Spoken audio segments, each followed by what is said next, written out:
Ya hemos dicho que la elusión fiscal tiene que ver con un comportamiento rodeando el espíritu de la norma, circundando el espíritu de la norma, aprovechando, si se quiere, alguna simetría entre normas con el objeto de beneficiarse de un ahorro fiscal.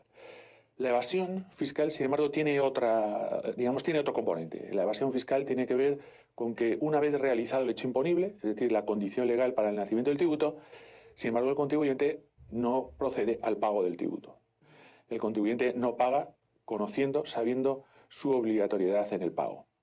La evasión, por lo tanto, es un choque frontal contra la propia normativa, mientras que la elusión lo que hace es rodear, buscar un espíritu alternativo a la norma para, digamos, dirigido a un ahorro fiscal. Por lo tanto, la gran diferencia es que mientras que en la evasión hay realización del hecho imponible, en la elusión no existe, sino que se busca una norma de cobertura distinta a la que verdaderamente se debería aplicar, aunque las dos tienen como efecto, naturalmente, la reducción o un ahorro de carácter fiscal, o incluso no pagar.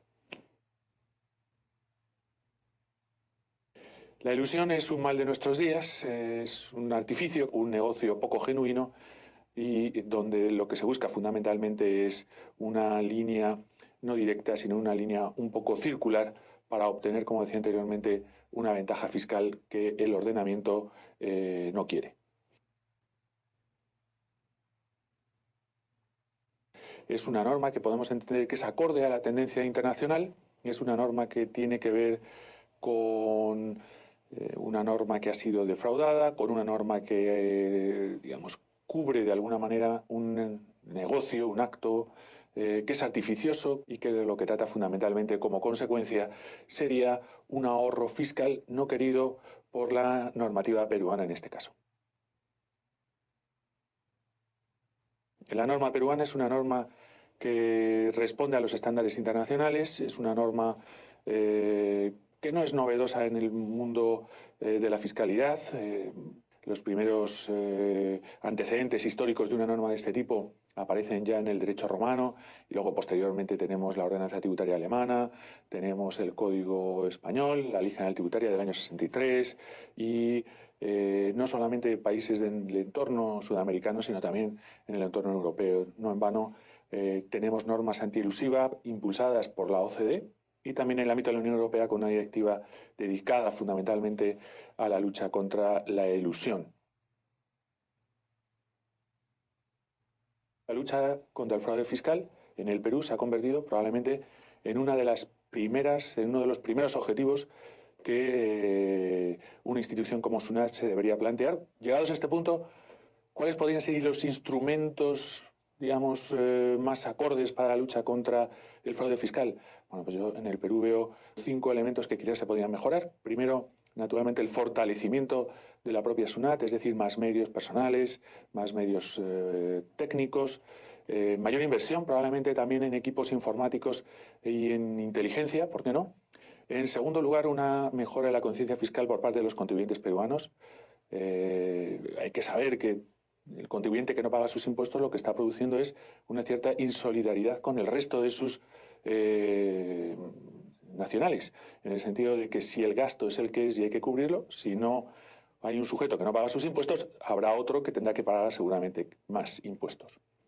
En tercer lugar, probablemente tendríamos que ir hacia una mayor simplificación y una mayor seguridad jurídica en la aplicación del sistema fiscal peruano. Cuanto mayor se simplifique el sistema, será más fácil aplicarlo y, por lo tanto, el contribuyente entendemos que tendrá menos errores. Sería necesario también una política de comunicación hacia los ciudadanos en el sentido de para qué sirven los impuestos que están pagando, cuáles son las áreas en donde se ha invertido el dinero, las infraestructuras, servicios públicos en general, para que la ciudadanía sea consciente de lo que se está haciendo con el dinero que se recauda. En cuarto lugar, me atrevería también a proponer otro elemento interesante que tiene que ver con la propia asistencia al contribuyente.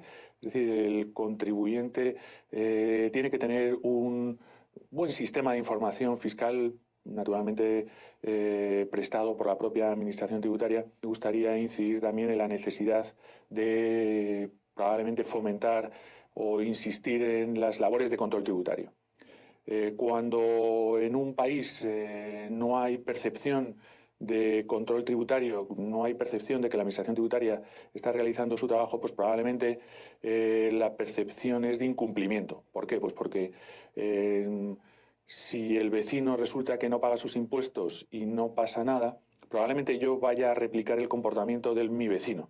Por lo tanto, es importante también que haya un conocimiento general de que la SUNAT, de que la Administración tributaria está pendiente precisamente de esos incumplimientos. En muchas ocasiones lo que debe hacerse es, una función de alguna manera cooperativa. Por un lado, funciones de asistencia, de información al contribuyente, también, y por qué no, la elaboración de foros cooperativos entre la Administración y el contribuyente.